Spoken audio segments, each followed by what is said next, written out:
Hi, my name's Liz, and I'm here with Healthy Teaching Kitchen. Today we're going to be making caramelized peaches.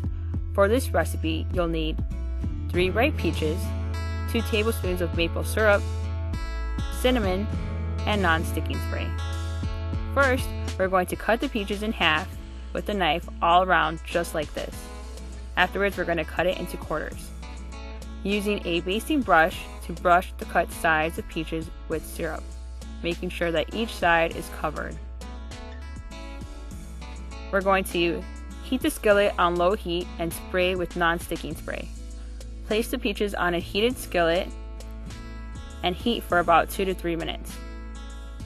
Flip and heat another 2 to 3 minutes until maple syrup starts to caramelize. The peaches should easily be pierced with a fork.